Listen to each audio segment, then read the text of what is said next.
L'argent ne fait pas le bonheur, la pauvreté non plus, mais ça peut participer au bonheur. Parce que déjà, il faudrait comprendre que le bonheur, c'est quelque chose déjà qu'on se crée là. C'est situationnel. C'est des moments qu'on vit et qui restent là en nous. Le bonheur n'est pas quelque chose qui est continuel. Les gens ont ce problème-là. Ils pensent que le bonheur, c'est quelque chose... Je vais être heureux, non, tu vas te casser la gueule. Ça va faire comme ça, ça va faire comme ça, ça va faire comme ça.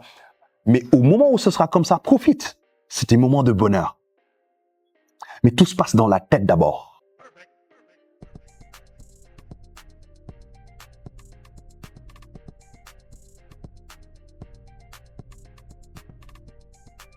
Hello, j'espère que vous allez très bien. C'est Manu Arthur et bienvenue sur Business Expertise. Ici, bien sûr, on parle développement personnel, on parle, développement financier, on parle création de richesses and many more things. Et aujourd'hui, on a un invité spécial. Bon, certains le reconnaîtront déjà. Okay? Alors, on va le laisser se présenter pour ceux qui ne le connaissent pas encore, pour les quelques qui ne le connaissent pas encore. Salam alaikum. Je vais commencer par un salam alaikum. Manu Arthur. C'est Mr. Mo Mindset. Je pense que les gens me connaissent ou bien me reconnaissent à travers les plateformes digitales. Je suis coach conférencier sur le mindset, préparateur mental, CEO de Khelcom Consulting, en même temps maire conseiller municipal à Fan.Amiche. Donc c'est toujours un plaisir de te voir, un autre mindset comme moi. Et je pense que le débat sera aujourd'hui très très top. Mais déjà, je sens le feeling. Ok. Non, là, je suis en train de prendre quelques notes rapidement. C'était au passage, quoi. Regarde, moi, la première question que je vais te poser, et je pense que ça va intéresser énormément de gens. Bon, je ne sais même pas si les gens prêtent attention à ces détails-là. Mais pour moi, il n'y a pas de détail, quoi. Chaque détail compte, comme on dit. Sur ton nom, c'est écrit Mr. Mo. Mais le mot là, j'ai remarqué deux cercles. Le premier cercle, il est petit, le deuxième, il est un peu plus grand. Pourquoi les deux cercles là? Le premier, c'est un O, le deuxième, c'est un 0. On dirait, il faut que tu m'expliques quoi. Parce que je sais qu'avec toi, chaque détail compte. Explique-moi. Ouais, c'est très important. Alors, Mr. Mo Mindset. Déjà, tout le monde sait Mister, ça signifie monsieur. Donc, c'est un peu ce respect qu'on donne à la personne. Mo, qui vient de mon nom, Mounir. Mais à la fin du mot, il y a un 0. Pourquoi le 0? Parce que, starting from the bottom, ok? J'ai commencé par 0. Et puis, j'ai fini par le mindset. D'accord. Donc, j'ai commencé par un 0.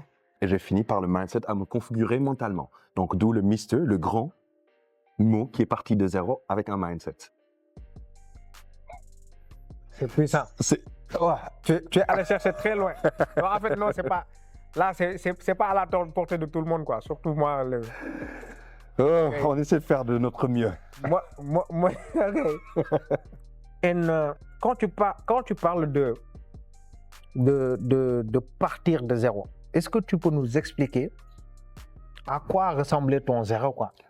Le Mr. Mo qui était à l'étape 0. À quoi est-ce qu'il ressemblait? Et comment est-ce que sa vie était, quoi? Oui, je dirais que le Mr. Mo à l'étape 0, c'était un Mr. Mo qui était farfelu,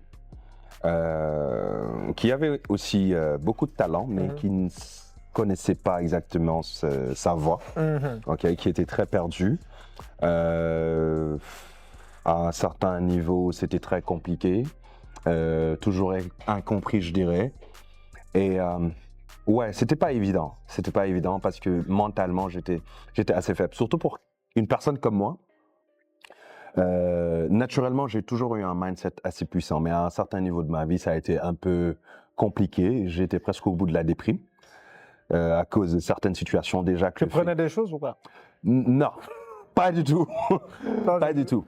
Je demandais parce que quand on est jeune, on peut prendre des. On a fait des folies. On a fait des folies comme tout le monde. On a fait des folies de jeunesse. On est sorti, on a fait des trucs comme tout le monde. Mais à un certain niveau, il fallait aujourd'hui choisir sa voie. Okay. C'était très important. Déjà, le fait que je lui ai arrêté le basketball, ça a été un choc brutal. à cause de mes blessures et autres, sachant que j'avais eu la possibilité. Quand tu parles de basketball, on dirait que tu étais un vrai passionné, quoi. Oui, j'ai joué pro. J'avais le talent nécessaire pour exploser, aller jouer dans les grandes ligues. Ça, tout le monde savait ça. Et à un certain niveau, il y a eu les blessures, il y a eu... Nous aussi en Afrique, on a nos réalités, ce qu'on appelle le mauvais œil, les langues fourches. Et puis ça a tout fait capoter. Mais après, à un certain niveau, je dis que ça faisait partie de mon destin. Okay. Donc il fallait à un certain niveau l'accepter. Mais au départ, c'était vraiment choquant. Avec toutes les paroles à côté, les études, ça a un petit peu bouleversé mes études, cette période-là, parce que j'avais fait une pause de presque 2 ans, et les gens ne comprenaient pas pourquoi je vais faire cette pause-là, pourquoi avec un gars aussi intelligent que moi, etc., etc. Machallah, pourquoi aujourd'hui j'ai eu à faire cette pause. Donc c'était très compliqué avec les paroles. Les sous aussi, c'est très compliqué, j'étais encore jeune. Donc tu pouvais pas avoir aujourd'hui certaines sommes avec toi, c'était très minime, on vivait au jour le jour. Donc voilà. Les sous, c'est quoi? Tu voulais pas demander aux parents? Sachant que non. C'est-à-dire que j'ai jamais eu cette. Ça m'arrivait de temps à autre de dire j'ai besoin de tel, mais pas comme la majorité des jeunes ce qu'ils font, quoi, tu vois. On allait à l'école du matin au soir, on ne mangeait rien. Ou bien si on avait par exemple 200 francs CFA, boum, on achetait les arachides grillés. On mangeait en classe, alors que les autres jeunes, ils venaient avec des hamburgers, les déjeuners qu'ils prenaient aujourd'hui dans les cantines de l'école, etc., etc. Donc nous, on venait, on achetait nos arachides grillés, les gertekaf, qu'on a l'habitude de dire, qu'on mangeait en salle, qu'on prenait, et puis... C'est-à-dire, si je ne me trompe, tu n'étais pas dans une petite école, hein? Oui, j'étais dans une très grande école, il y a le Soren. Donc, on sait que là-bas, c'est pas une école pour n'importe qui, quoi. Bien sûr, c'est-à-dire côté financement, études, tout ça, fin du mois, non, ça ça n'a jamais été un problème, bien sûr. Mais par contre, on essaie aujourd'hui d'être grand, tu vois, de grandir, de savoir exactement les réalités de la vie. Donc notre honneur peut-être ne nous permettait pas tout le temps de demander aux parents, sachant qu'ils travaillaient déjà dur pour nous mettre dans les plus bonnes écoles. Ils travaillaient dur aujourd'hui pour qu'on ait une très très très bonne éducation. Donc déjà quand on venait à la maison, on mangeait à notre faim, ça va, alhamdulillah. Mais pour un enfant, à un certain niveau, quand tu es avec tes amis, tu as aussi besoin de te montrer. Et ça pourrait être frustrant, tu vois. Alors, je pense que c'est une partie de ça qui m'a, je dirais, forgé à pouvoir être dans la résilience dans ma vie, tu vois. Donc ça a été des moments très difficiles. On marchait des kilomètres pour aller à l'école, que ce soit à Yalson. On prenait pas le bus ni le car. Moi, je marchais aller-retour. Alors, sachant que tu étais dans ce genre d'environnement-là où parfois il y avait des élèves qui pouvaient débarquer à l'école avec leur propre véhicule, ou bien avec de grosses bagnoles, etc., voilà, qui pouvaient traîner avec de grosses sommes, etc. Est-ce que tu n'as jamais été tenté, par quelque chose qui aurait pu te faire dévier, quoi. Donc, c'est-à-dire par quelque chose qui aurait pu te permettre d'avoir de grosses sommes, et après pour pouvoir vivre cette vie-là que beaucoup de jeunes vivaient là. Bien sûr, je dis le plus souvent, on a eu un passé. Et ce passé-là, ça nous a permis de grandir. Effectivement, c'est sûr qu'il y a eu des influences. À un certain niveau, on a été jeunes. Il ne faut pas se voiler la face comme en disant que ouais, nous sommes des hommes sages, etc. On a fait des bêtises comme tout le monde, tu vois. Mais comme je dis, à un certain niveau, il fallait grandir, tu vois. Et c'est le moment qu'on choisit pour grandir qui est très important, avant que ça ne soit trop tard. Tu vois, c'est très important. Donc oui, il y a eu des moments où tu as flanché, ça a arrivé, tu as eu parfois de mauvaises fréquentations, ça a arrivé. Mais toujours lorsqu'il y a une très bonne éducation de base et lorsque tu as tendance aujourd'hui à te questionner sur ta vie, etc. Donc ça te redonne encore une nouvelle perspective, une nouvelle... vision de qui tu vas devenir après. Donc, tu vas être dans ces dispositions-là en général. C'est après l'école, après le lycée, est-ce que tu as eu un problème pour faire un choix par rapport à tes orientations côté études supérieures? Oui, oui, je dirais que j'étais assez farfelu. Je voulais tout faire en même temps. Ça, c'était mon problème. Déjà, mis à part le basketball, je faisais le réseau informatique. J'étais en réseau informatique. J'aimais bien l'informatique parce que j'ai toujours été une personne qui aimait découvrir, aimait tout ce qui allait dans le sens de la science.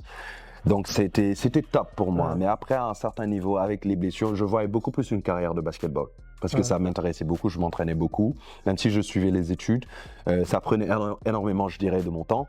Et à un certain niveau, ça a tout fait capoter.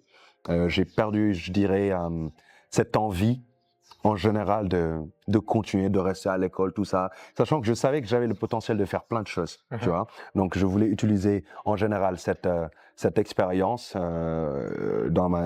ces expériences que j'ai, ce potentiel aujourd'hui pour créer une nouvelle version de moi. Ok, je comprends. Mais c'est-à-dire, du jour au lendemain, tu perds l'envie d'aller à l'école, de poursuivre tes études, etc. Qu'est-ce qui peut créer ce genre de sentiment-là chez une personne? Oui. En fait, bon, pour ma part, je dirais que le fait qu'on m'ait incompris, l'incompréhension, le fait que je me dis que j'ai un peu été négligent, parce que peut-être si j'avais fait d'autres choix, ça allait pas être comme ça. Je pense que ça a été ce truc-là, je pense. Yeah. Pour toi, tu n'avais pas fait le bon choix au départ, quoi. Oui, moi j'ai toujours voulu aller commencer déjà à faire sport-études lorsque j'ai eu mon BFM. Donc après, ce n'était pas le cas, ça ne s'est pas passé comme prévu. Donc déjà, ça a un peu joué mentalement. Mais lorsque j'avançais, je voyais que les choses, les capacités aujourd'hui, je commençais à les perdre. Parce que j'ai négligé certaines choses, ou bien on m'a peut-être négligé, on m'a pas fait attention, parce que peut-être j'ai été incompris, sachant que les gens ne connaissaient pas exactement mon potentiel et autres. Donc c'était pas évident, quoi. Et bon, par la suite, tu as parlé de quelques temps de pause que tu as observé. Et je pense que la transition s'est faite à ce niveau-là, la transition entre l'ancien Mr. Mo, Mounir, qui est devenu aujourd'hui Mr. Mo, très connu dans un domaine particulier. On va parler de ce domaine. Et comment est-ce que tu as vécu cette période de transition qui a donné résultat à ce nouveau Mr. Mo là? Alors, je dirais que c'était 2 ans de travail sur soi. À un certain niveau, j'ai eu à pleurer. J'ai eu à pleurer pour ma vie, pour des choses qui m'arrivaient. C'était pas du tout évident. À un certain niveau, j'ai été faible, je dirais. Et je pense que c'est ce moment de faiblesse qui a créé ce déclic. Le fait que j'ai eu à accepter que j'étais faible. Donc, il me fallait aujourd'hui grandir, sachant que j'avais une vision déjà. Mais il me fallait grandir, il me fallait aujourd'hui travailler sur moi. C'était la chose la plus importante. Donc, durant ces moments de faiblesse, je me suis posé des questions. Qu'est-ce que je voulais faire de ma vie? Les choses que je voulais en général réussir. Donc, il fallait aujourd'hui que je me mette dans ces dispositions-là. Donc, durant ces 2 ans où je me suis enfermé, j'ai arrêté les fréquentations et pas mal de choses. Et j'ai appris à me redécouvrir, à savoir exactement qui j'étais, quel était mon potentiel, qu'est-ce que je voulais faire de ma vie, etc. J'ai fait le bon questionnement sur ma vie. Et à travers ce questionnement-là, j'ai trouvé aujourd'hui les moyens pour à peu près y arriver. C'est-à-dire me mettre dans les dispositions de réaliser cela. Donc j'ai commencé à travailler sur moi, à travailler sur mon état d'esprit, sachant que j'avais déjà un état d'esprit fort et peut-être c'était les situations que j'avais vécues qui ont peut-être un petit peu modifié cela, mais il fallait que je me reconnecte encore, que je crée cette reconnexion pour essayer de pouvoir créer ce déclic en général. Donc j'ai eu à travailler sur moi, sur mes faiblesses, je dirais sur mes forces, et ça a été top. À un certain niveau, même les gens aussi, durant cette période, ne me comprenaient pas. Parce qu'il disait, mais comment ce gars qui est assez intelligent, machallah et tout, qui a tout ce potentiel-là, il est là, il veut plus rien faire. Il comprenait pas que j'étais en train de me ressourcer. Il ne comprenait pas que j'étais en train aujourd'hui de prendre énormément d'énergie, comme en mode Superman quand il va vers le soleil pour prendre l'énergie. J'étais en ce mode-là, tu vois. Donc c'était ça, les gens ne comprenaient pas. Et oui, ça a été des moments très importants pour moi. J'ai eu à finir énormément de livres, que ce soit sur le développement personnel, sur le développement spirituel, professionnel, sur l'entrepreneuriat, la finance. Donc, j'ai eu à travailler sur ça, à lire énormément de livres. Je pense que en ces 2 ans, j'ai fini presque une 70aine de bouquins. Hein. Waouh. Donc, j'ai eu à apprendre la lecture rapide. En fait, je suis beaucoup plus autodidacte. Donc, à travers l'expérience de la vie et les choses qui me sont arrivées, mis à part, j'ai juste parlé aujourd'hui de peut-être du basketball et des études, mais il y avait énormément de choses que je vivais aussi, que je ne disais pas. Donc, peut-être ce sera mon secret le plus profond et à l'intérieur de moi, lorsque à un certain niveau de ma vie, ça me ferait plaisir d'en parler parce que je saurais que j'ai fait un très grand pas. Mais donc ça m'a permis de travailler sur moi, cette lecture, de travailler sur moi, de travailler sur mon potentiel, sur mon fort et d'apprendre les choses et d'avoir une nouvelle compréhension, une nouvelle perception de la vie. Parce que c'est très important. Souvent, on enregistre ce que les gens nous disent ou on est dans le conformisme, je dirais, sociétal. Mais on a notre propre perception de la chose. J'ai appris aujourd'hui à me concentrer sur ma perception. Quel est le regard que j'ai sur la vie? Quel est le regard que j'ai sur les choses?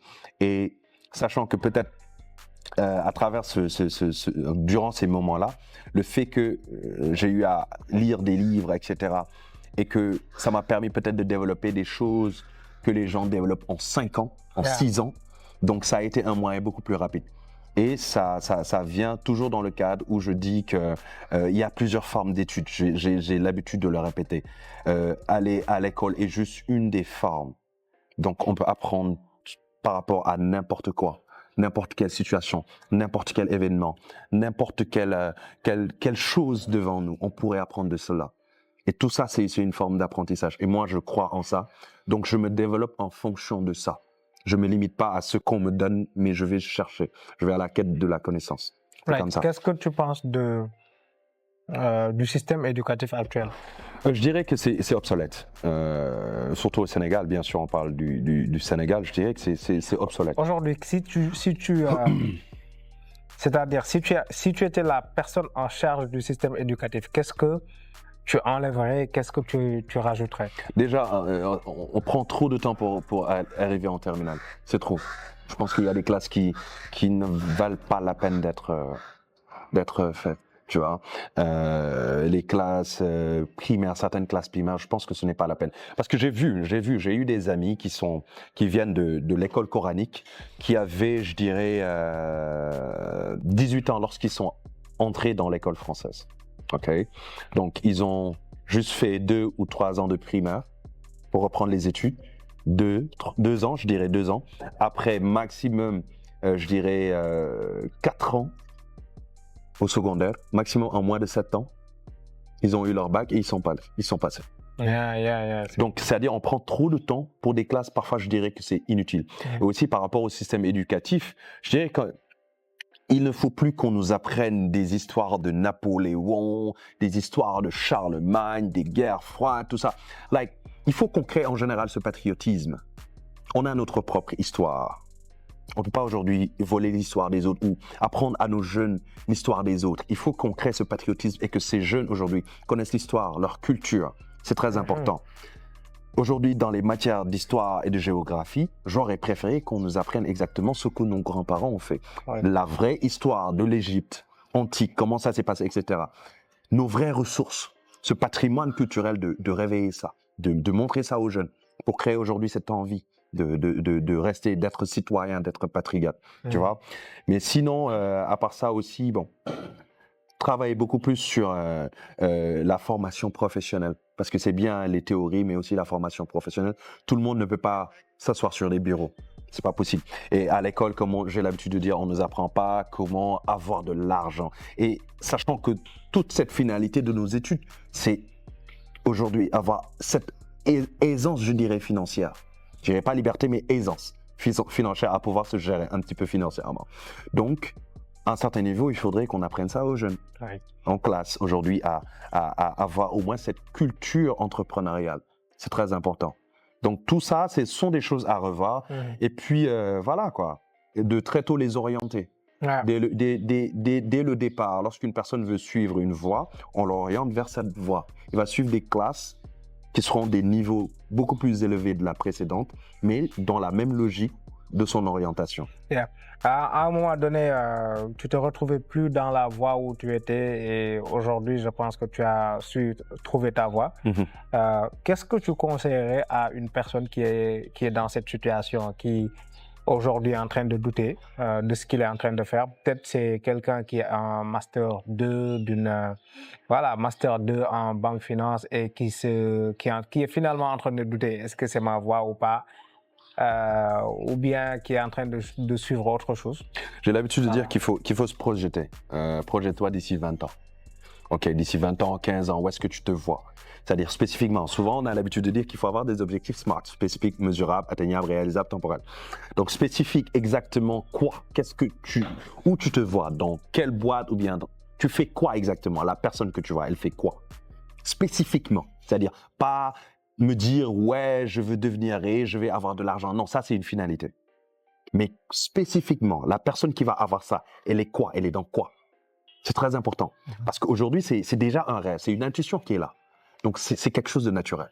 Tu as déjà ta vision de qui tu veux être. Donc, si aujourd'hui, tu te décides à te voir dans tel domaine, là, ton orientation sera dans ce domaine-là. Qu'importe ce que tu vas faire, ce sera que des deuxièmes. Qu'importe. Aujourd'hui, si tu te vois, par exemple, être peut-être un entrepreneur, ok, mais dans quel domaine? Quel domaine? Parce que les gens vont dire, oui, je vais être entrepreneur, je suis entrepreneur, etc. Mais dans quel domaine? Right. Oui. Et dans ce domaine-là, comment tu vas y arriver? Quelle sera ta finale? Quelle posture tu auras? C'est très important. Quelle sera la finalité? Et tu te mets sur ce processus-là et tu te compares en ce moment. Qu'est-ce que tu es en train de faire? Est-ce que ce que je fais match avec cette personne que je vois dans le futur professionnellement? Si ça ne matche pas, c'est que tu es bien parti pour rater ta vie professionnelle. C'est très important. Donc, il faut que les deux puissent matcher. Et même si ça ne matche pas en ce moment, donc il faut être dans le processus de créer ce link-là entre les deux. La personne que tu vas être d'ici quelques temps, que tu vas commencer à être d'ici quelques temps, et cette personne qui est déjà accomplie. Yeah. C'est très important. Ça, c'est clair, c'est puissant. Ouais. Et Mr. Mon Mindset. Après, je sais que pour beaucoup de gens, le mot mindset, ça peut être un nouveau mot pour eux.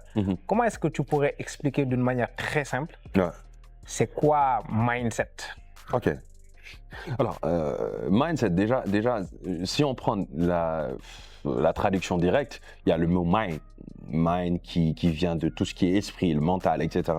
Set, par exemple, c'est la configuration dans les téléphones, dans les ordinateurs portables, etc., etc. Donc, il y a tout, tu as besoin de paramètres de configuration. Donc, sachant que on parle d'esprit, donc c'est la configuration de l'esprit.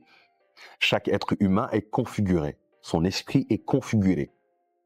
Donc, il faudrait comprendre que cet esprit se configure aussi en fonction de l'environnement, en fonction des événements qu'il vit. C'est très important. Donc, c'est cela en général. Donc, quand on parle de mindset, c'est l'état d'esprit, c'est la configuration du mental. La configuration que j'ai à la base et cette configuration qui va continuer. Comment je vais faire en upgrade? Je vais upgrade, comme le fait de prendre un téléphone Android, de passer de 0.0.0. C'est comme ça, en fonction de l'environnement. Maintenant, cet environnement, on peut dire que si on prend l'exemple d'un ordinateur portable, j'ai l'habitude de prendre cet exemple. Aujourd'hui, il y a le système d'exploitation que je vais appeler le mindset, ok? Et dans ce système d'exploitation, il y a des applications. Ces applications, je peux dire que ce sont tes émotions, ce sont tes capacités, etc., etc. Mais en même temps, il y a aujourd'hui la vitesse d'exécution qui pourrait être même notre vitesse d'exécution à faire des choses, notre pragmatisme, etc., etc. En même temps aussi, il y aura des virus qui vont venir. Et à un certain moment, tu auras besoin d'antivirus. Tu auras besoin de faire des mises à jour. Donc, pour augmenter le niveau de la machine, upgrade la machine en général. Donc, les virus vont venir, ce seront aujourd'hui les gens qui vont te barrer, les situations, les problèmes que tu vas vivre, toutes ces choses en général qui vont te bloquer sur ta route. Les événements et tout. Donc, je les appelle les virus, les critiques et tout ça. C'est dans le cadre des virus. Maintenant, il faut se créer des antivirus en fonction des virus qui vont venir, afin aujourd'hui de ne pas laisser la machine se gâter. C'est la même chose avec l'être humain. Donc, toutes ces choses-là, il va falloir se créer un antivirus. Yeah. Ton antivirus peut s'intégrer en toi ou bien que tu aies un antivirus. Yeah. C'est-à-dire aujourd'hui, les coachs, les gens qui seront là pourraient être tes antivirus. Ils vont ils vont t'aider à identifier en général les problèmes et les choses qui te battent et comment tu vas y travailler. C'est le plus important. Pour quelqu'un qui est conscient qu'actuellement, il n'a pas le bon mindset et qui veut reconfigurer son mindset, quelles sont les différentes étapes ou bien les grandes lignes, les grandes étapes que cette personne-là devra franchir, selon toi? Je dirais qu'apprendre à se connaître d'abord, c'est la base. Quand je dis se connaître, c'est pas aujourd'hui de dire « ouais, je m'appelle tel, j'habite à tel endroit, etc. etc. » C'est-à-dire on est doté de plusieurs choses, de savoir exactement quelles sont nos forces dans la vie, sur les choses qu'on veut faire dans notre vie, quelles sont aussi nos faiblesses, les différentes caractéristiques, quel type. C'est un travail très profond. Les gens le négligent, mais c'est un travail très profond. Et même en coaching, j'ai l'habitude lorsque je coach des gens, etc., j'ai l'habitude de leur dire, on va se créer votre propre encyclopédie. Votre encyclopédie personnelle, où vous allez voir vos différents mots et vous allez avoir exactement la cause de cela. Très important. Aujourd'hui, quel type d'intelligence nous avons? Est-ce qu'aujourd'hui on est une personne timide? Est-ce qu'aujourd'hui on est une personne telle chose? Par rapport aujourd'hui à cette découverte, il y a aussi des moyens de découvrir la fenêtre de Johari, etc., etc. Donc l'ikigai, tout ça. Donc il y a énormément de moyens de le faire. Même si bon, j'ai pas l'habitude d'utiliser ces moyens, je l'utilise en fonction aujourd'hui de comment la personne vient et de son problème. Donc c'est important. La personne devrait se définir exactement à l'instant T. Elle est qui? Elle est qui? Et son passé. Quel est l'impact que son passé a eu dans sa vie d'aujourd'hui? C'est très important parce qu'il y a des gens qui auront des traumatismes. Donc, à travers ces traumatismes-là, ça pourrait aujourd'hui créer une nouvelle identité. Donc, si aujourd'hui il y a eu des traumatismes, on essaie de voir les traumatismes. Si aujourd'hui il y a des choses qu'on devrait travailler sur les forces, sur les faiblesses, les choses qui ne nous plaisent pas et les choses qui nous plaisent, on doit exactement travailler ça et découvrir ça. Les types d'intelligence. Si aujourd'hui on est beaucoup plus intelligent émotionnellement que intellectuellement, si intellectuellement on est beaucoup plus intelligent que comment j'ai l'habitude de dire socialement, tout ça, il y a plusieurs formes d'intelligence.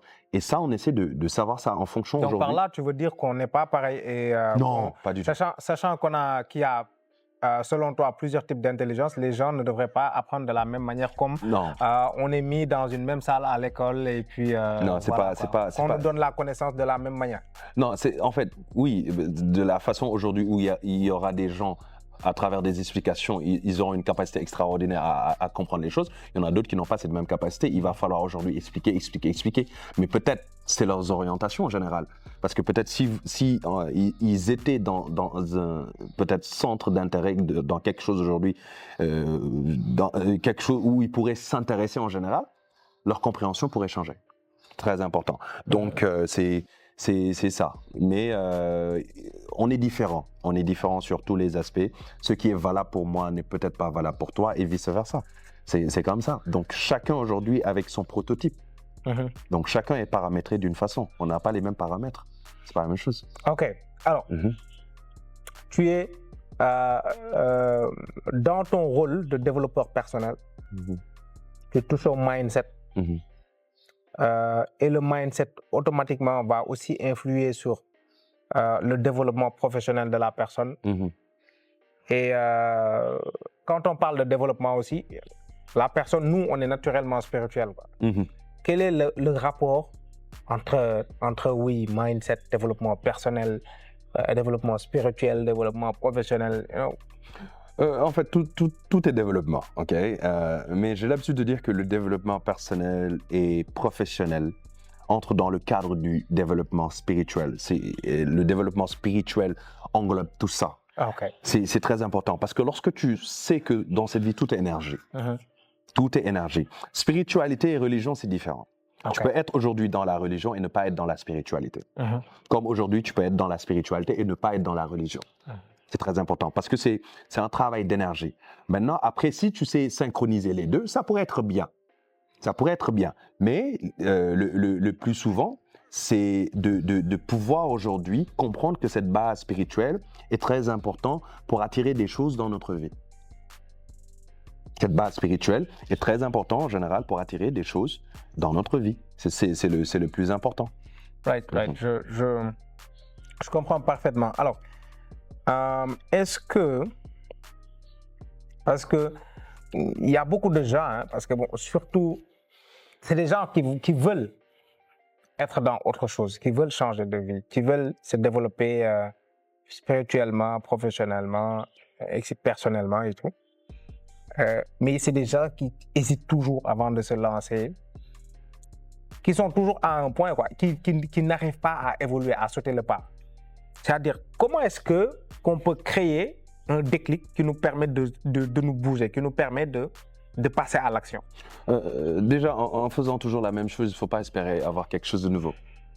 Ah, c'est sûr, et j'ai l'habitude de dire ça et je le dis aux gens encore. On est en 2024. Si vous continuez, cette année, vous n'aurez rien. Si vous continuez à faire ce que vous avez fait en 2023 et que vous n'avez pas eu quelque chose, ça continue en 2024. Donc, il faudrait qu'il y ait un changement. Il faudrait qu'il y ait un changement et pour changer, il faut aller au-delà de ses émotions, il faut aller au-delà de ses pensées. Il faut sortir en général, je dirais, d'une certaine zone de confort que j'appellerais zone d'inconfort. En général, c'est une zone d'inconfort parce que tout le monde aujourd'hui aimerait atteindre un certain niveau. Mais tellement ils ont, je dirais, l'habitude du connu qu'ils ont peur de rentrer dans l'inconnu. Sachant qu'aujourd'hui, ils ont l'habitude du connu, ils ont peur de rentrer dans l'inconnu. Et entrer dans l'inconnu, c'est un risque. Mais on a l'habitude de dire qu'il ne tente rien à rien. Je préfère aujourd'hui prendre ce risque et savoir exactement ce que ça donne que de ne pas tenter ça. Donc, à un certain niveau, il faudra grandir. Il faut aller au-delà de ce qu'on voit, de ce qui est là au bout de notre nez. C'est très important. Le changement, c'est comme ça. Il y a des gens, ils sont tellement habitués à une certaine vie, ils sont tellement habitués à vivre des choses, à être dans je dirais, le naturel, des choses en général qu'ils ont l'habitude de vivre, qu'ils ne cherchent pas aujourd'hui à changer. Il faudra changer. C'est très important. Ce changement est une nécessité. Quand on va atteindre un certain niveau, il faudra changer des habitudes, il faudra travailler sur notre état d'esprit, il faudra changer notre environnement, notre perception des situations et des événements que nous vivons. C'est important. L'interprétation qu'on a des événements que nous vivons. Et comment aujourd'hui trouver des solutions en fonction de ça. C'est pourquoi tellement aujourd'hui ils ont cette peur qu'ils sont super méga heureux d'être malheureux. Mais c'est ça la réalité. Il y a des gens qui sont super heureux d'être malheureux.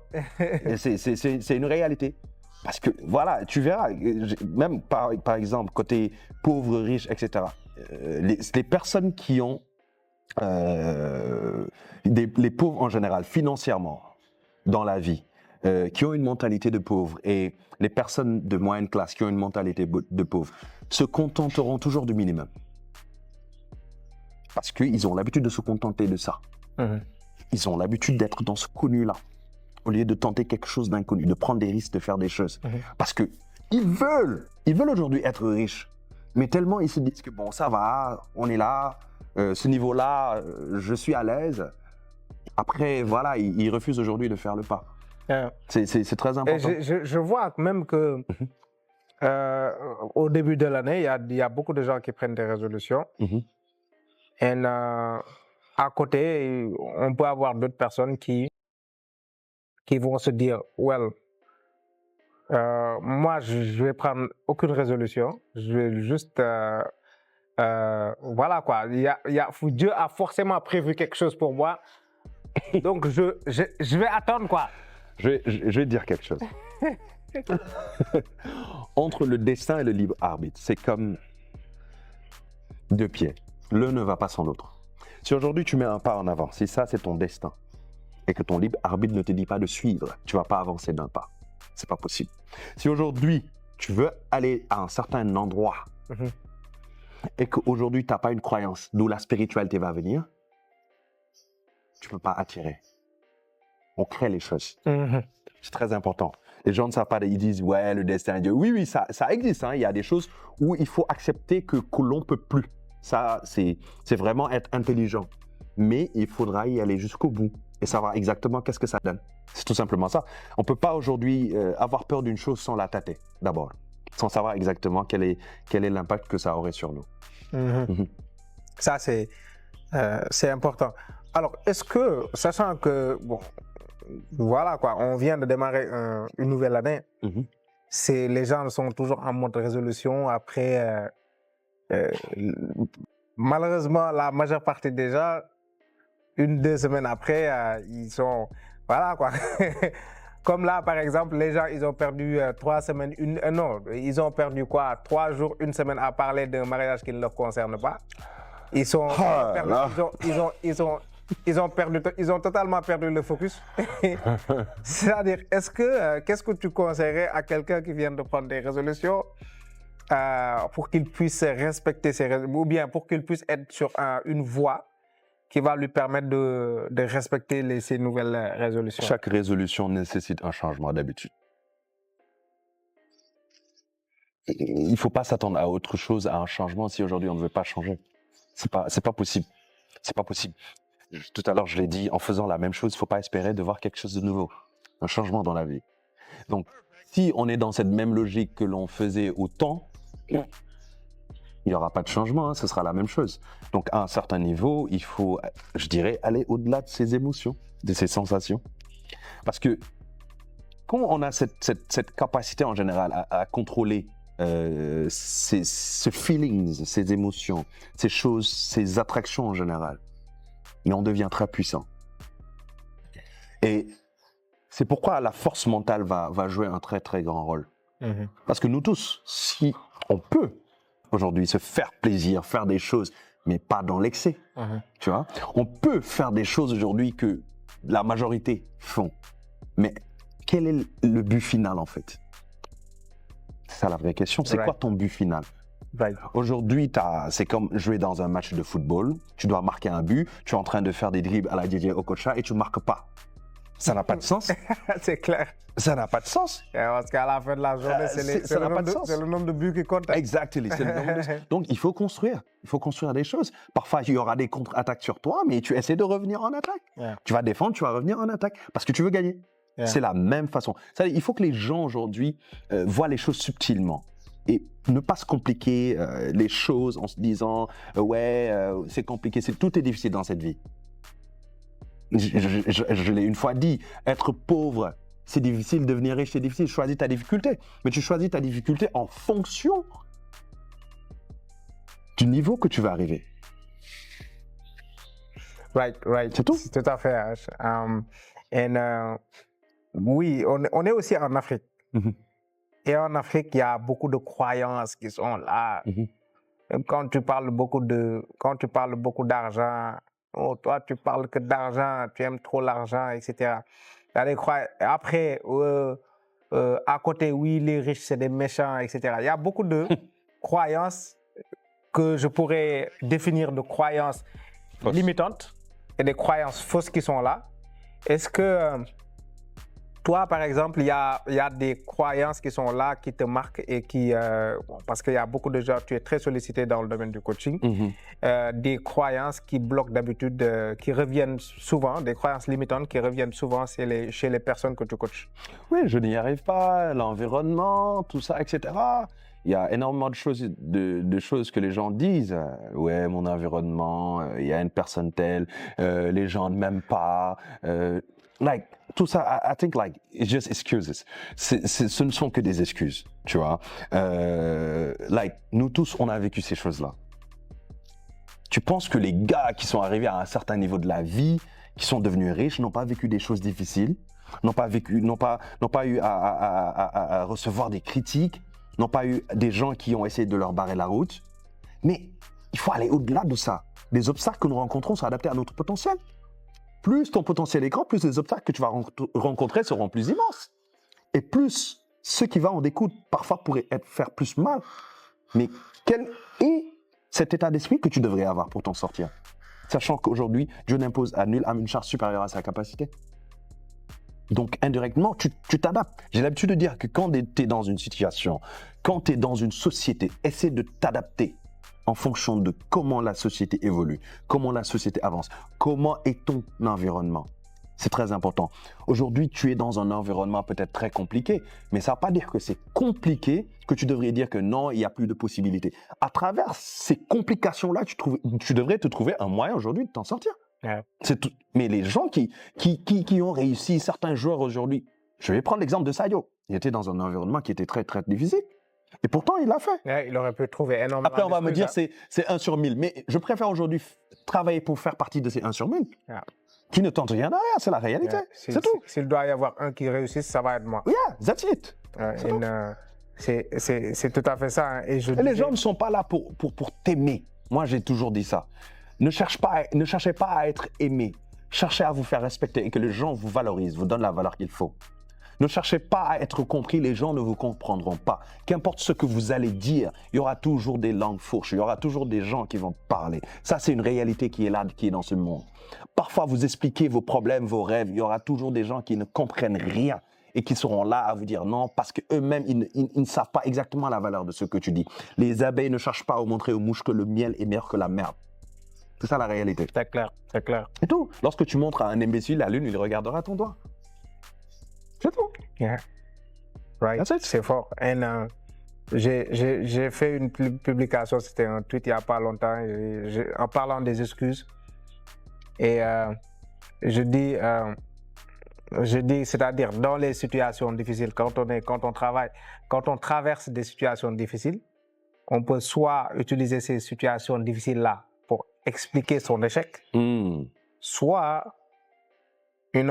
utiliser la situation difficile pour être beaucoup plus fort. Pourquoi les gens veulent la facilité, en fait? Ça n'existe pas. Je suis désolé. On veut tout le temps prôner pour la facilité. Faut wait.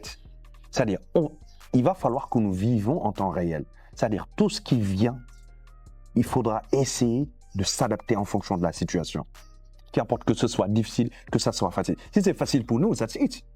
Si c'est difficile aussi, qu'on sache que c'est la vie qui est comme ça. On ne peut pas avoir une vie comme ça, tout sera facile. Ça va faire comme ça, des zigzags comme ça. Right. Donc, il faut accepter en fait ces choses dans la vie. Pourquoi aujourd'hui on doit espérer que tout doit être facile, tout doit venir là? Non, c'est pas possible. Tout à fait. Il y a un fait, hein, c'est-à-dire par rapport au fait d'apprendre de nouvelles choses. Parce que derrière aussi, je me rends compte que dans la vie, on reçoit énormément d'informations. Absolument. Et ces informations-là, elles peuvent être contraires aux vraies informations, aux bonnes informations. Est-ce que pour toi, c'est plus compliqué d'apprendre de nouvelles choses ou de désapprendre des choses qu'on a déjà apprises? Je dirais de désapprendre. Parce que c'est déjà inscrit là dans notre état d'esprit. Donc, à un certain niveau, il va falloir encore faire un travail pour effacer cela et pour ramener encore quelque chose de nouveau. Yeah. Donc, c'est deux processus. C'est deux processus. Parce que tout à l'heure, même ce que je viens de dire là m'est venu à l'esprit tout à l'heure, même quand tu parlais de mindset, d'un système qui est là. Parce que on a tout ça. D'une reconfiguration, quoi. Yeah, d'une reconfiguration. Parce qu'on grandit tous dans un environnement. Et cet environnement-là, on grandit avec des informations qui sont là. Sûr. Et ces informations, voilà quoi. Si on ne fait pas attention, c'est ces mêmes informations qui vont nous rendre la vie compliquée. Absolument. Et donc, à un moment donné, il faut une mise à jour. Et avant de faire la mise à jour, c'est important de désinstaller des choses. Absolument. De désinstaller des choses. Et le basketball, c'est ta passion, c'est quelque chose que tu aimes. Et jusqu'à présent, parfois, tu nous partages des stunts que tu fais, quoi. Des dunks que tu fais et tout. Et on sent que c'est toujours en toi. Et dans ce milieu, il y a quelqu'un qui t'inspire. Tu peux nous parler de lui? Kobe Bean Bryant, the Black Mamba. Yeah. Il faut surtout, on a besoin de savoir voilà quoi. Qu'est-ce qui t'inspire chez lui et qu'est-ce que, en fait, les traits d'inspiration aujourd'hui ont fait en toi? Qu'est-ce que ça a changé en toi? Kobe, déjà que, comme je te dis, j'aimais le basketball, même si à la base, j'ai pas commencé par le basketball, j'ai commencé par le football. Mais ma relation avec Kobe, c'est quelque chose de très profond. Parce que déjà, j'aimais son jeu, qui était très classe, mais il avait une personnalité. Il avait un charisme de fou. Il y avait un mindset qui était là. Exactement. Il y avait un charisme, c'est-à-dire à travers aujourd'hui son image, tu sentais qu'il y avait quelque chose qui était là-dedans. Et après, au fur et à mesure, j'ai compris exactement le sens du Black Mamba. Yeah. Tu vois, c'était ce charisme, ce comportement, cet état d'esprit, cette rage de vaincre en général, cette fureur en général. Et j'avais ces bases-là un petit peu, mais c'est le gars qui a créé ce déclic. Tu vois, et les gens ne savent pas que j'ai failli rencontrer Kobe. Wow. C'est-à-dire, je m'étais inscrit à un de ses camps, juste avant sa mort. Wow. Et imaginez qu'en ce temps-là, je disais que je voulais terminer, en fait, arrêter le basketball. Peut-être que si j'avais fait son camp aujourd'hui, j'allais continuer le basketball. Yeah. Mais c'est une personne qui a un état d'esprit de malade. Sa mort a été, la mort de Kobe Bryant, ça a été un choc pour moi. Et j'ai fait un concours de dunk après sa mort, sachant que j'étais blessé pour lui rendre hommage. Imaginez, je vous dis que quand je dis que tout est question de mental, les gens ne me croient pas. À 2 semaines, 1 semaine et demie avant la mort de Kobe, je me suis foulé la cheville au basketball. Après sa mort, il y a eu un concours de dunk, peut-être 1 semaine après ou 1 semaine et demie après. Avant même ces 1 semaine et demie, j'étais guéri. Je ne suis pas passé par l'hôpital. Imaginez comment je me suis soigné. Par la glace, et je suis allé faire du sport. Je suis allé courir sur la mer. J'ai planté mes pieds, j'ai fait des mouvements. Je sautais. Au départ, c'était difficile. Je dandinais, j'avais des problèmes pour marcher, etc. C'était très compliqué avec la douleur. Mais moi, je suis une personne, j'ai tellement eu l'habitude de la douleur que maintenant, parfois, quand ça fait mal, ça me fait rire. Je ne sais pas si tu comprends. Non, je comprends très bien. Exactement. Quand ça fait mal. Non, c'est un autre niveau, quoi. Non, Là, tu es à un autre niveau. Je jure, voilà. Une fois, je me suis foulé la cheville à la maison. Il n'y avait personne. Je suis allé dans le congélateur. J'ai pris de la glace, des glaçons, etc. J'ai mis mon pied dans un bassin. Déjà que c'est très fort, ça fait très mal. Je vais laisser 4 heures à 5 heures de temps. Je ne pouvais pas marcher normalement. Mais j'essayais de mettre mon pied en me disant dans ma tête que je sentais rien. Même si je sentais, mais j'utilisais aujourd'hui ce mécanisme, cette configuration dans ma tête en me disant, that's cool. Si je te dis qu'à travers mes blessures, presque je ne suis jamais allé à l'hôpital, je me suis soigné toujours tout seul.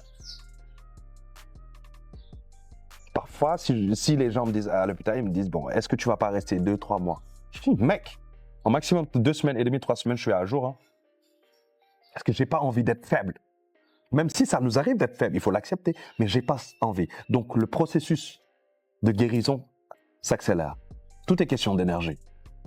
C'est pourquoi le mental, c'est très important. Yeah, c'est Et imagine ce jour-là, le concours de dunk, première série, c'est moi qui ai remporté. Avec une cheville qui était foulée il n'y a même pas 2 semaines. Au départ, je commençais à faire des dunks, je ratais, c'est-à-dire dans les entraînements, je ratais. Mais après, vous imaginez d'où le pouvoir de la visualisation. Yeah. Le premier dunk que j'ai mis en étant blessé, je l'ai visualisé. Je me suis vu en train de dunker et j'ai fait le même mouvement. Je vous jure par là que je l'ai mis. Tout ce que je dis aux gens, c'est parce que je l'ai expérimenté. Il y a des gens aujourd'hui qui te disent des choses, ouais, il faut faire ça. Moi, j'ai expérimenté, j'ai vu. Je sais, quand je te parle de pouvoir d'attraction et du mental, je sais ça représente quoi. C'est très fort, la concentration, tout ça, c'est très fort. Je l'ai vécu. Donc, c'est important quand on veut arriver à un certain niveau dans la vie de visualiser. Bien sûr. Mais comment est-ce qu'on fait ça? Comment est-ce qu'on visualise quoi? Comment est-ce que... Je pense que, en fait, c'est quelque chose de très, très, très facile. Je vais prendre un exemple très terre à terre. Si tu veux aller là-bas, qu'est-ce que tu fais? Si tu veux aller là-bas, qu'est-ce que tu fais? Tu regardes, non? C'est tout. tu regardes l'endroit. Et aujourd'hui, en regardant, tu as une vue 360 du chemin où tu vas prendre, de ce qui va se passer, des obstacles, etc. C'est tout simplement ça la visualisation. Right. C'est pas compliqué du tout. Les gens vont dire ouais, c'est compliqué, il faut faire. Non, tu regardes exactement ta destination et tu regardes exactement le chemin à prendre. C'est tout. C'est ça la visualisation. Au fur et à mesure, quand tu avances, tu avances vers l'objectif. C'est tout. C'est tout. Tu visualises, par exemple, cette personne que tu veux être, tu la visualises tout le temps. Et quand tu la visualises, tu vois déjà la personne qui est là-bas, mais aussi tu regardes en même temps le chemin. C'est pas simplement le fait de regarder là-bas. Il faut regarder au marché aussi. Les gens vont vous dire, ouais, il faut te regarder, être riche. Non, ça, c'est pas l'attraction directe. Mais aussi, tu regardes le chemin à prendre. C'est important parce que sinon, tu vas te casser la gueule en cours de route. Right. C'est tout. Look, moi, il y a énormément de gens, en fait, ils ont un gros souci, quoi. Et c'est un souci aujourd'hui qui les conduit à se faire coacher. C'est quoi? Oui, il m'arrive de beaucoup stresser, surtout quand je suis dans certaines situations, j'ai le trac, etc. Pour toi, quelles sont les petites techniques qu'on pourrait utiliser, même si ce n'est pas pour éliminer le stress, disons pour réduire le stress et le trac, à ton avis? Je dirais l'interprétation positive. Parce que tout est question d'interprétation. C'est l'interprétation des situations que nous vivons qui crée en général les émotions. Parce que les émotions sont les réactions physiologiques des informations externes que nous recevons. Ça passe d'abord par là et puis le traitement, etc. C'est un processus. Donc c'est très important. Donc aujourd'hui, on a tendance à regarder toujours l'aspect négatif de la chose. Yeah. Et pourtant, on a la possibilité de choisir le positif. J'explique de manière très terre à terre. Ceux qui créent les applications TikTok, Instagram et tout, mais à l'intérieur, il y a des experts en sciences comportementales, Right. il y a des neuroscientifiques, etc. Ils connaissent exactement le comportement de l'être humain. Pour aujourd'hui créer cette attraction, mais ils passent par le même procédé que le cerveau fait.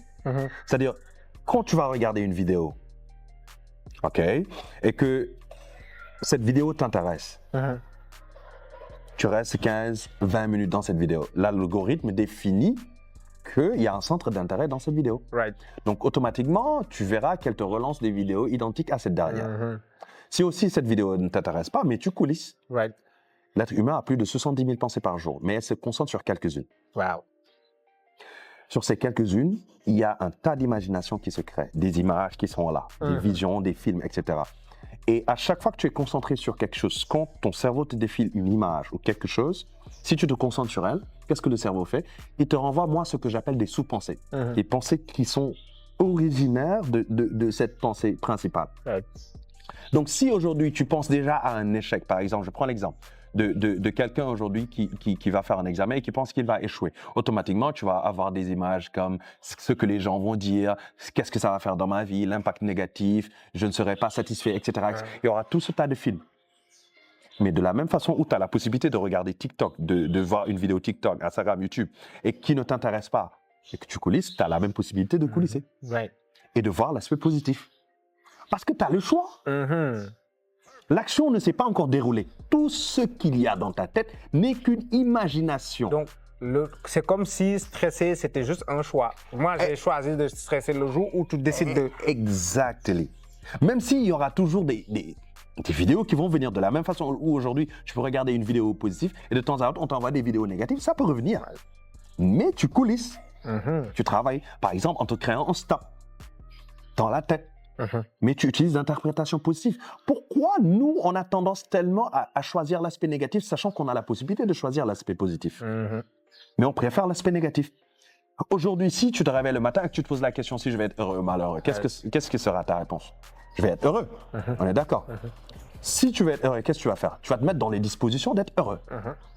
Donc, avant même que l'action ne s'est déroulée, tu as déjà choisi. Yeah. Tu as déjà choisi. Le bonheur, c'est là. Yeah. Donc, finalement, c'est l'argent qui fait le bonheur ou quoi? L'argent ne fait pas le bonheur, la pauvreté non plus, mais ça peut participer au bonheur. Parce que déjà, il faudrait comprendre que le bonheur, c'est quelque chose déjà qu'on se crée. Là, c'est situationnel. C'est des moments qu'on vit et qui restent là en nous. Le bonheur n'est pas quelque chose qui est continuel. Les gens ont ce problème-là. Ils pensent que le bonheur, c'est quelque chose, je vais être heureux, nanana. Non, tu vas te casser la gueule. Ça va faire comme ça, ça va faire comme ça, ça va faire comme ça. Mais au moment où ce sera comme ça, profite. C'est des moments de bonheur. Mais tout se passe dans la tête d'abord. Parce qu'aujourd'hui, d'accord, les choses que tu vas vivre, les situations, ça pourrait te faire mal. Mais sachant qu'on a la possibilité d'interpréter positivement ce qu'on vit, ce que j'expliquais tout à l'heure, l'interprétation des situations que nous vivons, ça crée des émotions. Aujourd'hui, cet argent, même si ça ne participe pas exactement à ton bonheur, mais ça peut te créer des moments de bonheur. Right. Le bonheur continuel, ça n'existe pas. Yeah. Si toi-même, ça ne fait pas ton bonheur, parce que toi-même, tu ne sais pas comment être heureux par rapport à ton état d'esprit, parce que ce n'est pas la faute de l'argent. Non, l'argent, ce n'est pas sa faute. C'est un moyen aujourd'hui pour accentuer ce bonheur. Il faut que les gens comprennent ça. Mais aussi, si tu ne comprends pas ça, ça pourrait être le bonheur d'autres personnes. Il y a d'autres gens, tu leur donnes de l'argent, ça change beaucoup. Yeah. Mais je préfère 1000 fois être riche, avoir de l'argent, que d'être pauvre, ça c'est sûr. Au moins, je peux me gérer mes factures et aujourd'hui ma santé.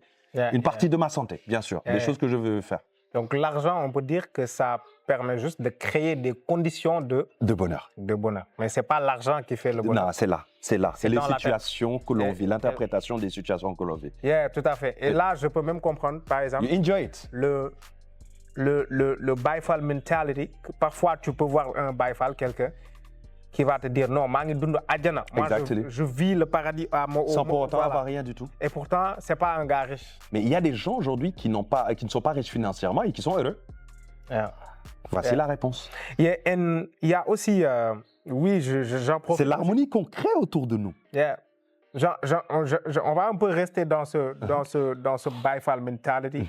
Et dans ça, c'est-à-dire tu fais partie des gens qui font la promotion de cette mentalité-là. Est-ce que tu peux nous en parler encore? En fait, c'est un état d'esprit. Parce que moi, j'ai suivi une vidéo où tu étais dans une team building avec des professionnels, etc. Et tu leur as... en fait, j'ai regardé les retours de ton intervention. Je parlais même avec la dame aujourd'hui. Yeah, en fait, c'est les retours que j'ai regardés. Et la chose qui revenait, c'est quoi? C'est le Baye Fall mentality que tu as, avec lequel tu es venu en fait. Exactement. Tu t'es présenté, etc. Ils ont apprécié cela. Est-ce que tu peux nous parler de ça? Oui, je dirais que ça vient du grand cher Ibra Fall, qui est un grand guide spirituel, effectivement le précurseur de ce Baye Fall mentality, qui s'adapte à la culture mais aussi à l'aspect spirituel. C'est très important. Aujourd'hui, comment nous devrions travailler sur notre état d'esprit par rapport à ces choses mondaines et par rapport à ces choses, à notre relation vis-à-vis de Dieu. C'est très important. Donc, les gens l'utilisent pour grandir spirituellement. Et dans ce processus, il y aura des choses qui vont changer dans notre état d'esprit. Le conformisme sociétal, ce que les gens croient comme c'est peut-être une réalité. Les gens, eux, ils ont un état d'esprit un peu différent. Ils disent non. Par exemple, dans leurs habillements, dans leur façon de penser, dans l'état d'esprit. Par exemple, une personne aujourd'hui qui ne s'habille pas en mode comme tout le monde est considérée comme un fou, un farfelu. Alors qu'eux, ils sont tellement à l'aise avec leurs vêtements très simples. Ça ne veut pas dire qu'ils ne l'ont pas. Mais c'est juste aujourd'hui, ils sont en train de faire un travail spirituel. Descendre au plus bas afin d'élever spirituellement. C'est important. Ils sont des gens disciplinés. Parce qu'aujourd'hui, à travers leurs travaux, on sait qu'ils vont avec aujourd'hui il y a des consignes que leur guide spirituel leur donne. À travers ces consignes-là, ils travaillent et font les choses à la lettre. Il y a une très grande discipline. Aussi, ils ont un mentor. C'est d'où la nécessité parfois d'avoir un mentor, parce qu'il connaît le chemin mieux que toi. Donc c'est ça en fait. Donc ça permet de grandir spirituellement. Et sont, avec le grand mot que je vais terminer, dans le service. Le service, c'est la chose la plus importante. Quand tu rends service, tu as toujours des retours. Et dans cette vie, avec cette intelligence sociale, c'est le service. Il faut que tu rendes service. C'est le plus important. Tu ne sais pas qui est qui, tu ne sais pas quel impact que ça pourrait te faire spirituellement et même dans la vie de tous les jours. Donc, c'est cet état d'esprit qu'ils ont et je pense que c'est ça qui fait toujours la différence. C'est pourquoi ils s'adaptent à n'importe quelle situation. Tout à fait. Hein. Et même quand tu parles de rendre service, automatiquement, je pense au type de contenu que tu partages sur les réseaux sociaux parce que on sait qu'il y a beaucoup d'options qui sont là.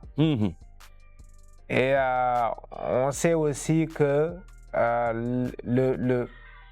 en général, les chemins les plus fréquentés, c'est les chemins qui peuvent nous permettre de se faire de l'argent très rapidement. Oui, je vais créer du contenu, voilà quoi, où les gens n'apprennent pas grand-chose, mais peut-être du contenu de divertissement simplement, you know, pour me faire rapidement des followers, etc. Et tu as choisi, au lieu de passer par le chemin le plus facile, tu as choisi de passer par le chemin le moins fréquenté. You know? Et quand tu parles de service, et que je fais une corrélation avec le type de contenu que tu partages, le savoir que tu partages, parce que tu aurais pu ne même pas partager ça sur les réseaux sociaux, partager très peu d'informations et facturer le reste. Bien sûr. So, tu as quelque chose à dire par rapport à ça? Oui, non, mais c'est-à-dire, tout ce que je partage, qu'importe ce que je vais partager, j'aurai toujours une clé que moi seul connaîtrai.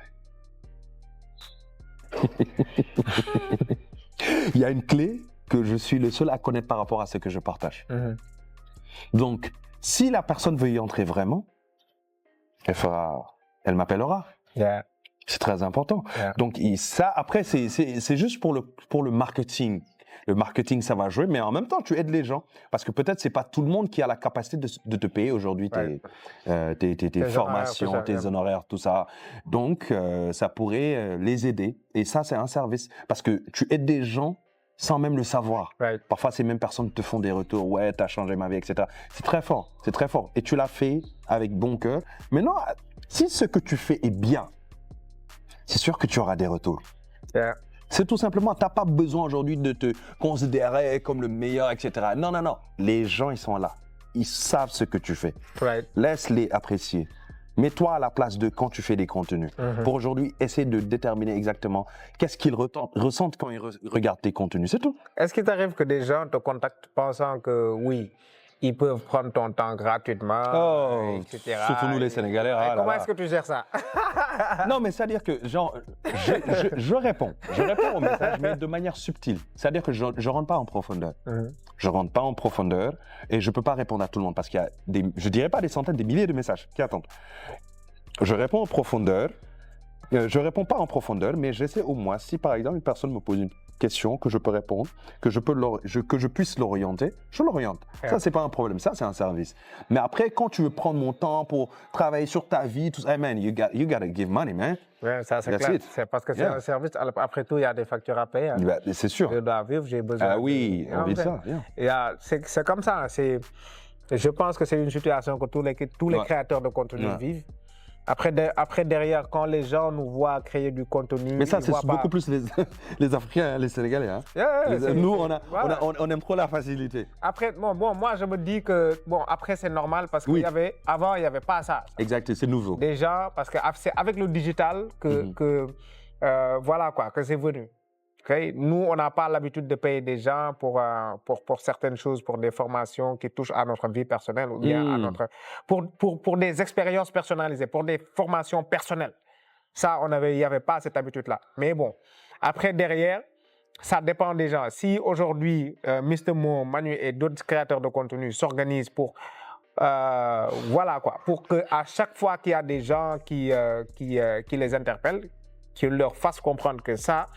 Derrière aussi, si je peux vous donner ça gratuitement.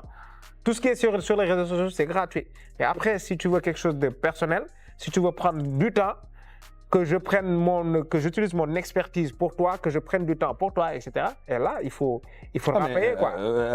Une fois, on m'a une fois dit, deux fois, un gars est venu, je peux discuter avec toi, peut-être je peux prendre 2 heures de temps. Je dis, Je vais facturer. Et après, il me dit, mais donnez des conseils simplement, tu payes comme ça. Et que pourtant, tu vois tout le temps des conseils, je le donne dans les réseaux. Si tu veux que je prenne mon temps pour travailler avec toi, ça, c'est autre chose. C'est mon gagne-pain. On est d'accord? Donc, si tu as besoin aussi de conseils, tu as tout ce qu'il faut sur ma page. Mais le truc, c'est quoi? Il y a conseil d'amis, il y a conseil de parents et il y a conseil d'experts. C'est différent. Merci beaucoup. Quand tu vas avoir un expert, mais quand tu vas avoir un médecin, mais lui, c'est un expert dans son domaine. Il te conseille selon lui ce qu'il sait. Et ta maladie. Il te dit, OK, va prendre, je pense que tu as ça. Va prendre ce médicament-là, pour régler ton problème. Mais pourtant, tu payes. Exactement. Après, si les gens, je comprends que les gens n'ont pas cette habitude-là, etc. Mais il faut qu'ils sachent que, en fait, ça fait partie des nouveaux métiers. Absolument. Avec le digital, il y a aujourd'hui de nouveaux métiers. Bon, c'est vrai que le digital a supprimé énormément de métiers. L'intelligence artificielle va encore supprimer beaucoup plus de métiers. Énormément. Mais en parallèle, il va y avoir beaucoup plus de métiers qui vont être créés. Et aujourd'hui, le métier de consultant, le métier de coach, tout ça, ça a toujours été mais aujourd'hui... Ça, c'est beaucoup plus accentué. Ça, c'est beaucoup plus accentué. Il faut que les gens... comprennent. Absolument. Surtout, là, on parle en public africain parce que, la transition s'est faite en Europe, dans le continent américain, mais en Afrique, les gens n'ont toujours pas compris. Et ça, c'est juste dans quelques pays. Après, il y a des pays qui ont compris. C'est-à-dire, tu vas en Côte d'Ivoire, les gens, ils connaissent. Exactement. Ils savent que, les coachs, ils sont payés. Tu vas dans d'autres pays de la sous-région, les gens, ils connaissent la valeur. Ils connaissent la valeur. Mais après, au Sénégal, c'est encore... Quel pays?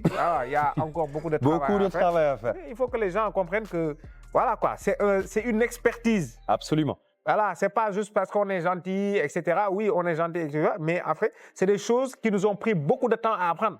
Ah oui. Toi, par exemple, il t'a fallu minimum 2 ans, tu as beaucoup bouquiné. 2 ans pour une finalité, mais des expériences auparavant énormément. Tu as eu beaucoup d'expérience, tu as rencontré des gens, tu as payé des choses, tu as investi sur pas mal de choses, tu as investi sur du matériel, tu as investi toujours sur des formations, sur du coaching avec de grandes personnes, etc. Mais ça a un coût. Tu es en train d'investir. Absolument. Et après, il faut qu'il y ait un retour sur investissement. Right? Et après, si une personne veut profiter gratuitement de cet investissement-là, après, c'est compliqué, quoi. C'est-à-dire que c'est des personnes qui veulent, oui, moi, je veux profiter de ça. Après, la personne qui est là, qui me donne son temps, elle va vivre de quoi? Mais il faut arrêter. Il faut arrêter. En fait, on leur facilite déjà la chose.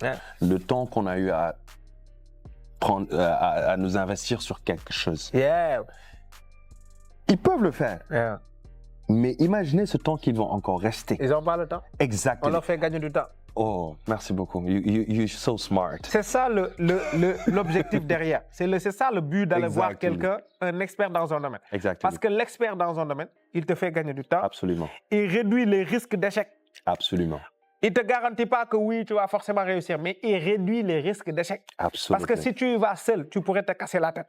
Mais quand tu viens le voir, il réduit les risques d'échec et il augmente les possibilités de réussite. Absolument, absolument. C'est ça le rôle du coach. Absolument. Et pour ça, c'est parce qu'il y a un passé derrière. Il y a un long processus qui s'est passé afin qu'il arrive à ce niveau-là. Et aujourd'hui, les gens qui sont intelligents, parce qu'avant, on parlait beaucoup de oui, il faut apprendre de ses échecs, etc. Mais aujourd'hui, on a la possibilité d'apprendre des échecs des autres. Et en général, les coachs, c'est des gens qui ont tellement échoué, qui ont connu tellement d'expériences, mais c'est beaucoup plus facile de venir bénéficier de ces expériences-là et d'éviter les erreurs que tu pourrais rencontrer. C'est aussi simple que ça. Il y a la question de la peur qui revient tout le temps. Est-ce que c'est normal d'avoir peur? Est-ce que quand tu as peur, c'est que oui, tu n'es pas courageux, etc. J'aimerais un peu que tu nous parles de cette sensation-là, de ce sentiment. Il y a des gens qui disent il ne faut pas avoir peur. Non, il ne faut pas dire il ne faut pas avoir peur parce que la peur, c'est une émotion, c'est naturel. Ça arrive à tout le monde. Mais après cette peur, quelle réaction on aura? Ou bien comment faire face à ça? Je pense que c'est la question la plus importante. Et aussi, comment se crée cette peur ou se manifeste? Dans quelles conditions ça se crée? Ça peut varier. Ok, d'où on parle souvent d'intelligence. Il y a un moment où on parle plus de peur, on parle d'intelligence. Parce que là, tu es obligé de sortir de cette situation et tout. Comme quand tu vas faire face à ça à un lion. C'est comme ça. Yeah. Aujourd'hui, si tu fais face à un lion, tu vas fuir. Tu es intelligent. Tu sais qu'il va te déchiqueter. Mais il faut comprendre déjà cette chose sur la peur. On a peur de l'impact ou bien de l'aspect de la chose. Très important. On a peur de l'aspect du lion, par exemple, ou bien on a peur que le lion nous déchiquette. On a plus peur que le lion nous déchiquette. Parce qu'aujourd'hui, si on met le lion dans une cave, notre peur, cette perception de l'impact que le lion aura sur nous, va diminuer. Right. Il y a des gens ici à Fatala qui marchent avec les lions. Yeah. Et en temps normal, ils ne le feront pas. Parce qu'indirectement, avant même que l'action ne se déroule, il y a quelque chose qui s'est passé psychologiquement. D'où aujourd'hui, on a l'habitude de dire que la peur est un obstacle beaucoup plus grand que l'obstacle lui-même. Donc, dans certaines situations, pour faire face à ça, avant de te dire « je ne peux pas, c'est quelque chose qui est impossible », tâte la chose d'abord. Si tu ne tâtes pas, tu ne peux pas ressentir cette chose. Donc parfois, tu veux dire que parfois, tu vas avoir peur d'une chose qui n'existe même pas. Mais beaucoup plus souvent, ce sont des jeux que notre esprit nous quoi. C'est des tours que notre... C'est des tours. C'est des tours que notre esprit nous joue. Donc il faut savoir que il faut tâter la chose avant de dire que j'ai peur, je ne peux pas, etc., de stresser sur quelque chose. Tâte d'abord la chose pour savoir exactement sa valeur. Will Smith disait que j'ai détesté, j'aimais pas cette sensation d'avoir peur. Parce que aujourd'hui, ça le mettait mal à l'aise. Donc, qu'est-ce qu'il faisait? Il essayait d'affronter les choses qu'il pouvait. Donc, aujourd'hui, si tu as peur directement du lion et que quand tu vois le lion, tu fuis, c'est parce qu'autant il y a quelqu'un qui a tâté ça. Et que le lion l'a déchiqueté, tu te dis ça, c'est un danger. Donc là, l'intelligence vient. Tu fuis ça. C'est tout. Ça, c'est clair. Regarde, actuellement, il y a une nouvelle tendance qui est en train de se développer. On parle maintenant de parité, on parle de féminisme. Ok. Déjà, mes amis. Même avant de voir, c'est-à-dire qu'est-ce que tu penses du concept de la parité? Oui, moi je trouve que moi je parle beaucoup plus de l'égalité des chances. L'égalité des chances, ce que les hommes ont la possibilité de faire, les femmes devraient avoir aussi la même possibilité de le faire. S'il y a 3 femmes aujourd'hui qui sont plus compétentes qu'un homme, on n'a qu'à les prendre. Moi, je suis dans cette logique. Mais carrément, quoi. Pour moi, la parité n'a aucun sens, quoi. C'est ce que tu viens de dire. Dire oui, quand on met en place quelque chose, il faut forcément qu'il y ait 50% d'hommes, 50% de... Parfois, tu peux avoir 50% d'hommes nuls. Mais oui. S'il y a 100%, si les 90% des ressources disponibles, c'est des femmes, mais il faut mettre les femmes. Absolument. Pour moi, ça n'a aucun sens. L'égalité des chances. Pour moi, c'est mettez les personnes les plus compétentes. On peut être, par exemple, dans un domaine où, naturellement, il y a beaucoup plus d'acteurs qui sont des hommes que des femmes. Absolument. Par exemple, dans le domaine des technologies, okay, on sait que voilà quoi, c'est un domaine où il y a beaucoup plus d'hommes, etc. Ou bien dans le domaine de la construction, etc. Après, si tu veux imposer la parité dans ce genre de domaine-là, mais voilà quoi. Mais l'exemple terre à terre, allez le faire dans l'armée. Ouais. C'est beaucoup plus facile, allez le faire dans l'armée. Après, tu peux aussi trouver d'autres domaines où, voilà quoi, c'est carrément l'opposé. Par exemple, donnez les compétences. Mais regardez, même on dit souvent, on taquine les femmes avec la phrase, oui, la place de la femme, c'est la cuisine. Mais aujourd'hui, les plus grands chefs au monde, c'est des hommes. Les plus grands chefs étoilés, c'est des hommes. Donc, c'est pas une question pour moi parfois de parité. Aussi, c'est situationnel. Il faut, oui, forcément avoir 50% d'hommes, 50% de femmes. Laissez les compétences. Absolument. Ça doit être une question de compétences. Absolument. Absolument. Et puis c'est tout, quoi. Donc, et à côté de ça, on a un mouvement qui est en train de je dirais même pas qui est en train de se développer. Bon, après, voilà quoi, il y a le féminisme qui est là, on parle tout le temps de he for she, féminisme, machin. Qu'est-ce que tu penses de tout ça? Non, je dis que la femme doit s'émanciper. Mais il ne faudrait pas gâcher en fait cette féminité. Malheureusement, beaucoup n'ont pas compris. Beaucoup n'ont pas comprise parce qu'ils pensent que c'est une question de rivalité. C'est pas une question de rivalité entre l'homme et la femme. C'est beaucoup plus aujourd'hui de la complémentarité. Right. Ok. Tout à l'heure, j'ai parlé de l'égalité des chances. Ce que les hommes pourraient faire, les femmes devraient le faire si elles ont les capacités de le faire. Right. Il faut parler de compétences. Mais cette féminité de la femme, il ne faut pas gâcher ça. Tu vois, la femme a quelque chose de très spécial que l'homme n'a pas. C'est cette capacité managériale. Enfin, l'homme, il fait des choses du tic au tac, tu vois. Il est très fast track, tu vois. La femme aujourd'hui connaît la gestion, tu vois. Ça, l'homme ne peut pas le faire, tu vois. Donc aujourd'hui, ça ne veut pas dire que on a réussi professionnellement, qu'il faudrait se créer des ennemis. Prendre les hommes comme des ennemis. On peut bien réussir financièrement, professionnellement, et garder cette féminité-là devant son homme. Ça n'a aucun rapport aujourd'hui avec question de « oui, il est plus grand que moi », c'est de la complémentarité, non pas de la rivalité. Right. Mais il faut que les gens comprennent ça. Ce n'est pas aujourd'hui une guerre, on n'est pas dans la guerre. C'est pas parce qu'il y a eu un groupe de femmes qui ont vécu des choses difficiles dans leurs relations amoureuses, qui veulent prendre les choses comme une généralité. Non, c'est pas comme ça. Yeah. Ça ne s'adapte pas à n'importe déjà quelle culture. Il y a des cultures qui ne comprennent pas ça. Aujourd'hui, nous les musulmans, il y a ce respect de la femme, mais aussi il y a aussi ce devoir de la femme envers son époux. Yeah. Mais dans les deux sens, il faudrait travailler. On se donne de la force. L'homme joue un rôle très important. Il fait son rôle, il fait son devoir. La femme fait son devoir. Right. C'est tout. Et il essaie de créer quelque chose il se donne la force parce que la femme, en général, a besoin de sécurité. L'homme aujourd'hui a besoin de sentir son leadership. Ça, c'est un sentiment naturel que les gens ne veulent pas, que certaines femmes ne veulent pas accepter. Yeah. Donc, c'est tout simplement ça. On n'a pas de problème à ce que les femmes s'émancipent, que les femmes aujourd'hui travaillent, réussissent.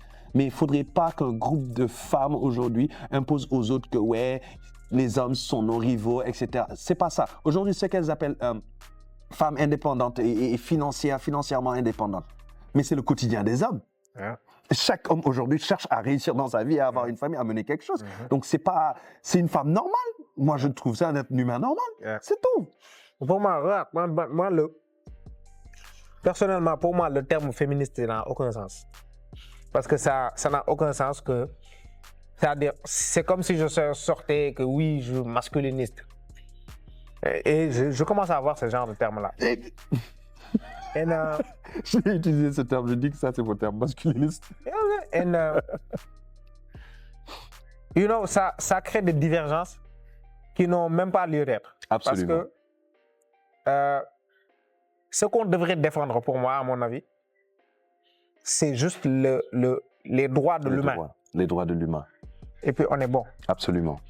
On se concentre sur les droits de l'humain. La femme, c'est un humain. L'homme, c'est un humain. S'il y a des choses qu'on impose à la femme qui ne sont pas qui ne sont pas humaines, il faut en parler. Absolument. Et de la même manière, il y a des hommes qui vivent des choses. Absolument. Voilà. Parfois, tu vois des ménages, on en connaît. Bien des sûr. ménages où, par exemple, des hommes vivent des situations difficiles. Mais les gens ne savent même pas, dans ce monde, les hommes se suicident 7 fois plus que les femmes.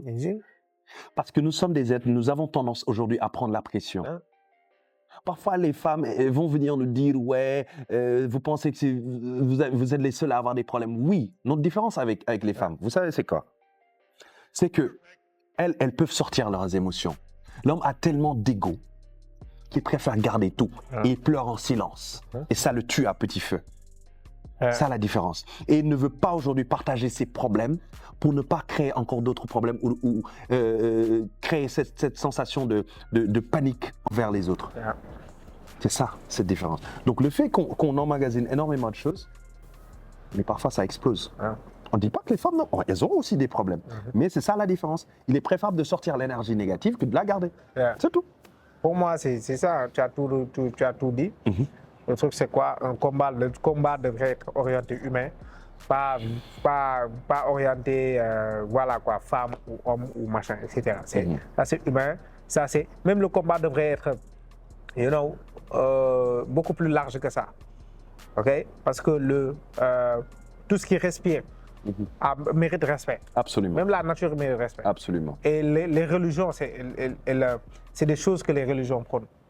Parce que même dans l'islam, il y a des manières de couper les arbres, il y a des manières de couper les arbres. On ne coupe pas n'importe comment la verdure. On ne tue pas n'importe comment les animaux.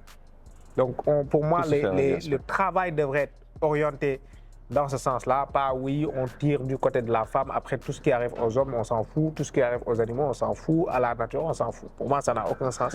Parce que ça ne fait que créer des divergences. OK? Ça ne fait que créer des oppositions, des clans par-ci, oui, les femmes par-ci, les hommes par-là. Ce n'est pas le but du truc. Absolument, absolument. Yeah, on est actuellement dans un contexte politique qui est très tendu au Sénégal. Et est-ce qu'il t'arrive parfois que des gens t'interpellent, non, il ne faut pas parler de politique, etc.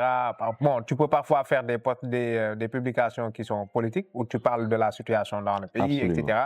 Est-ce qu'il t'arrive que parfois des gens viennent te dire non, il faudrait être neutre, il ne faudrait pas parler de politique? Et qu'est-ce que tu penses de ça? Est-ce qu'un créateur de contenu devrait parler de politique et tout?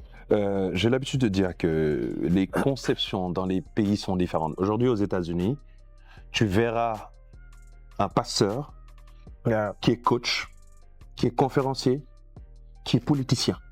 Et les gens n'ont pas de problème avec ça. Parce qu'une personne peut avoir plusieurs casquettes. Les gens qui disent qu'il ne faut pas parler de politique, etc., il faudrait d'abord qu'ils comprennent en général c'est quoi la politique. C'est tout simplement ça. C'est aujourd'hui une disposition. C'est aujourd'hui un moyen. C'est aujourd'hui des choses qu'on fait aujourd'hui pour grandir, en général. Dans une maison, il y a une politique. Dans une entreprise, il y a une politique. C'est des règlements. C'est tout simplement ça. C'est une forme managériale. C'est tout simplement ça.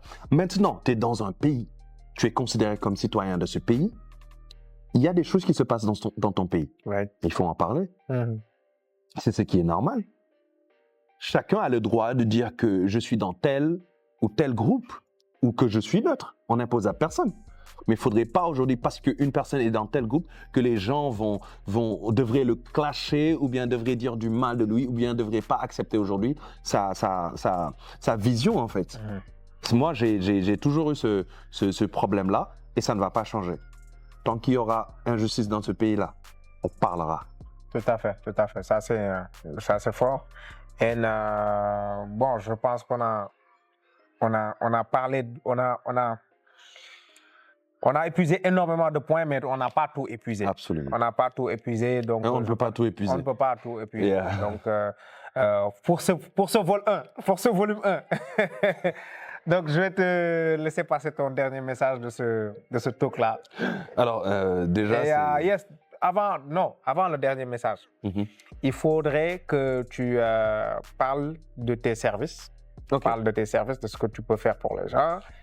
Et de comment est-ce que les gens peuvent te contacter et s'il y a des choses que tu prépares, etc., les projets à venir, quoi, avant le message. Alors, déjà, vous savez, avec toute cette discussion, vous savez déjà que mon domaine, c'est toujours dans le domaine du mindset, du mental, configuration, etc., coaching en général, soft skills. Donc, je fais des formations, de prise de parole en public, mais aussi des coachings individuels comme aussi en public, des conférences, etc., où je forme pas mal de gens. Donc, si vous êtes aussi intéressé par les formations, nous ne formons que des lions et vous verrez l'impact. De toute façon, je ne vais pas parler. À travers vos retours, vous saurez, Inch'Allah. Donc, voilà, vous pouvez me contacter via Gmail, Coach Mr. Mo Mindset. Toujours le Mr. Mo là-bas, il n'y a pas de zéro. J'ai mis 2 O. Coach Mr. Mo Mindset collé, @gmail.com. Vous me laissez un message. Après, je vous dirai exactement ce sera mis dans la description. Exactement. Aussi, vous pouvez m'écrire via mes plateformes digitales. Si je regarde votre message, je vais essayer de vous orienter par rapport à mon assistante, Inch'Allah, avec Khelcom Consulting. Mindset, c'est Khel Moy Sakam. Khel Moy Sakam. Un dernier message pour Guy. Oui, c'est Khel Moy Sakam. C'est 2024 vie. Celui qui veut quelque chose, il n'a qu'à se donner à fond. les excuses là du passé, oui, c'était difficile, etc. Je peux pas faire telle chose là, ça c'est fini, oh. Si tu vas avoir de l'argent, oh, faut changer. Si tu fais ce que tu fais en 2023 là, ça va rester la même chose, hein. Rien ne va changer, tu vas rien avoir même. Regarde, moi, j'ai oublié de ça, c'est une question, je pense que c'est super important que tu répondes à ça. C'est-à-dire, aujourd'hui, on assiste à une diversification des coachs. Il y a énormément de coachs. Oh, bizarrement, j'attendais cette question. Tu es super méga smart. Merci beaucoup. Il y a énormément de coachs sur les réseaux et les gens, ils peuvent être confus par rapport à ça. Bon, déjà, qu'est-ce que tu penses de cette situation-là? C'est un. Et deux, comment est-ce qu'on pourrait, sur quoi est-ce qu'on pourrait se baser pour choisir un bon coach en développement? Je dirais qu'il y a des coachs et des conseils. Des gens qui sont dans les réseaux sociaux et qui conseillent. Maintenant, il faudrait écouter la logique. Quand tu entends des gens parler, tu sais que cette personne, ce qu'elle dit, c'est pas logique. C'est très facile. On n'est pas, excusez-moi le terme, on n'est pas bête. Quand tu entends quelque chose qui est sensé, tu sais que ça, c'est sensé. Il y a des gens qui parlent pour parler. Tu vas voir exactement qu'est-ce qu'ils ont fait. C'est important. Parce que si aujourd'hui, tu parles tu essaies de montrer aux gens que tu es un coach, il faut que tu réalises quelque chose, que les gens voient quelque chose de palpable.